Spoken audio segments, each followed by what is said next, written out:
mane įtraukė į tos kursus dėl to, kad aš jau seniai ieškojau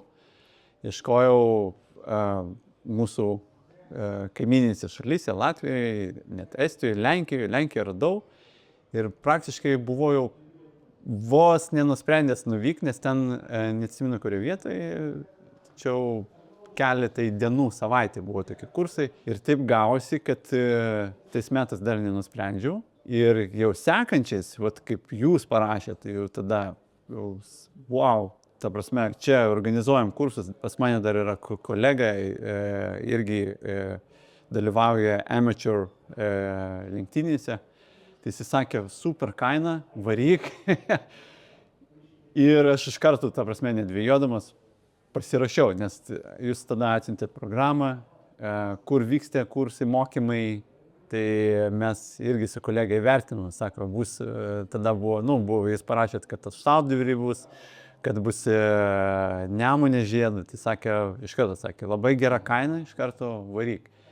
Tai va, tai aš tada pasirašiau ir pirmas dalykas, tai buvo jaudulys, kai atvykau į Aukštadvarį kartodromą, nes niekad nesu važiavęs, kaip čia sakant, kai atvykau į kartodromą, tai man buvo ta tokia pirminė baimė, nes nežinojau, ta prasme, kaip čia tas valdomas, ta prasme, dar motociklas, nes reikėjo guldyti ir tas su kiekvienu to atsimenu ratu vis arčiau žemės ir jau tada jau, man rodos, tą pačią dieną jau praktiškai guldydavau ir pas mane po apačia yra skidelis, tai buvo, atsimenu, tas pirminis jausmas, kaip tu guldai, jisai matyt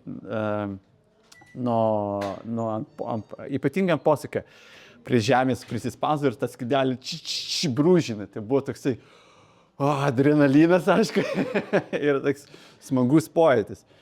Ir kitas labai smagus toks, iki šiol įstrigo pojūtis, tai buvo, kai reikėjo būtent veidrodėlį susukti ir teisingai guldyti tą mocą, tai kai praktiškai tu jau matai tą asfaltą prie savęs, tai buvo toks, nežinau, labai įstrigo tas momentas.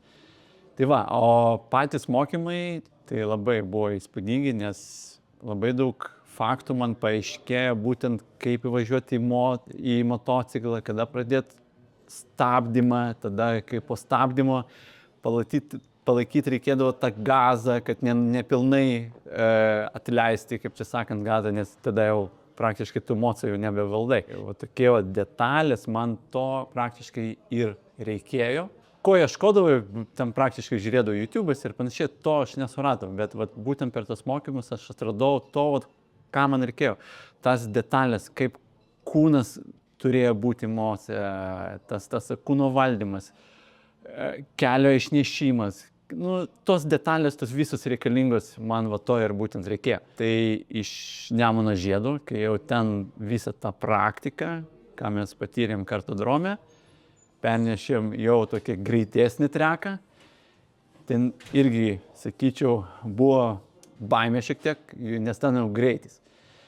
Ir pirmą kartą, sakau, man įstrigo tas, kad kai jau aš važiuoju pro mane, aš neatsimenu iš mūsų kolegų, bet jie ten kai kurie pro mane, ir sudrėdavo, toksai, patyriau tą tokį jausmą, kaip čia sakant, ant greičio važiuojant ir kas tave lenkia, žodžiu, tokio praktiškai gatvėse nepatirs. Bet jeigu tai palyginti kartodromą ir su Nemunu, tai man labiausiai kartodromas patiko, nes ten žymiai daugiau reikėjo technikos.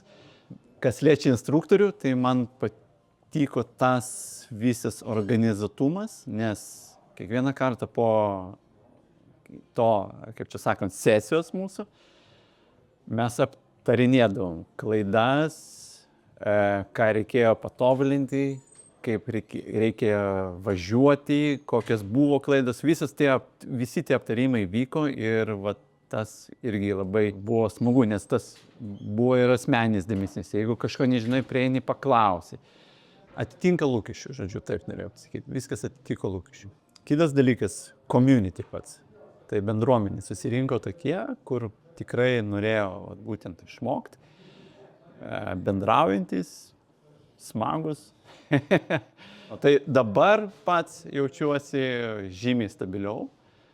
Po tų mokymų, kaip čia sakant, jau po tų pačių mokymų, tai dar iki sezonų pabaigos važinėjau, tai pats jaučiuosi labai stabiliai. Kaip čia sakant, jau kai mokymai praėjo, norėjusi dar kartą pakartoti, nes trūko tų patyrimų, ką patyrė tiek kartodrome, tiek Nemunės žiede, nes pačiose gatvėse to jau nepadarysi. Rekomenduočiau šitos mokymus, nes viskas atitinka, ta prasme, tiek treneriai, tiek jų patirtis, tiek tas organizatumas ir, kas svarbiausia, aš jau antrą kartą jau iš karto pasirašau.